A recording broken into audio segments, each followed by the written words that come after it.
Hiring a college basketball coach is costly. Just not in the way it used to be. Potential men's college basketball coaching hires used to be attracted to jobs in large part by salary. Now, they are more likely to be drawn by how much a school is allotting to acquire, keep talent. Villanova coach Kyle Neptune, left, is on the hot seat. Indiana coach Mike Woodson, right, will step down at the end of the season. Portrait of Dan Woken, USA Today. As representatives of Villanova have surveyed the college basketball coaching landscape over the past several weeks, gauging the interest of potential candidates should they decide to fire third-year coach Kyle Neptune, the potential salary is not what's caught the attention of coaches who wouldn't otherwise consider changing jobs. Instead, the Villanova pitch is centered around a new force in the coaching market. Whomever succeeds Neptune would have one of the highest-paid rosters in college basketball, armed with resources to go toe-to-toe with almost anyone in the sport's new pay-to-play environment. The first question agents are asking is, what are they committed to in revenue share this year and beyond? One person involved in multiple coaching searches told USA Today Sports, speaking on the condition of anonymity due to the confidential nature of the negotiations. It always used to be, what do I have in facilities and recruiting and assistant salary pool?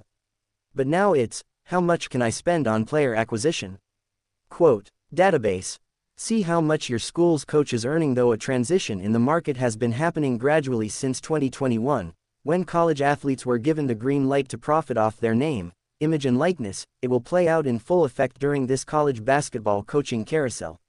In conversations with 14 people from across the industry who are actively involved in discussions among schools, coaches, agents and search firms, all of whom were granted anonymity in order to speak candidly on the state of this coaching cycle, a clear theme has emerged. While the amount of money a school is willing to pay a new coach will always be crucial in the attractiveness of the job, it is not as dominant a factor as it once was. With the pending implementation of the House vs. NCAA settlement, which will kick off the revenue-sharing era and theoretically unwind the dominance of nil collectives that have been funding rosters, the game has changed.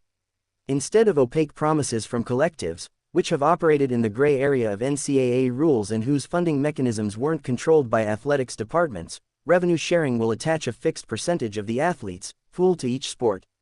It's essentially a salary cap, but with a catch: each school will be able to split the money among its sports however it wants. By definition, that means the percentage of revenue an athletics director is willing to devote to men's basketball is more than just an aspirational statement about the school's commitment to winning. For coaches, especially in this football-dominated world, it's a clear marker of the likelihood that taking the job will advance their career. It's the first thing coaches want to know, according to one person who has been involved in multiple searches. If you're at a school spending $3 million to $4 million on the roster and you're looking at a perceived, better, job that isn't going to spend that much, you're not going to take it. That reality, according to industry insiders, might also explain why the three power conference hires so far this cycle have followed a similar pattern. Analysis. Best coaching job of John Calipari's career. Arkansas set for NCAA tournament run in recent days, Miami hired 36-year-old Duke assistant Jay Lucas. Florida State hired 34-year-old Sacramento Kings assistant and Seminoles alum Luke Locks, while Utah also went the alumni route with Dallas Mavericks assistant Alex Jensen, 48. While all three decisions can be justified on their basketball merits given those coaches' resumes and connections to the schools, it's also true that administrations came to the decision fairly quickly they were not going to be in the market for sitting head coaches with track records of power conference success. It's probably not a coincidence that those three schools in particular are heavily invested in football as opposed to a school like Villanova, where a new coach is expected to have north of $6 million to work with, according to people with knowledge of the situation. That's why Villanova's preliminary conversations have at least caught the attention of some highly paid, successful coaches at good programs whose ability to spend on their roster doesn't project to be quite as robust. This development, should the House vs. NCAA settlement become official as expected in April, will ring in a subtle but highly impactful narrative shift. For years, the economic story of college sports could be told most truthfully through coaching contracts. That is why USA Today Sports commits so many resources every year to building the go-to database for football and men's basketball coaching salaries.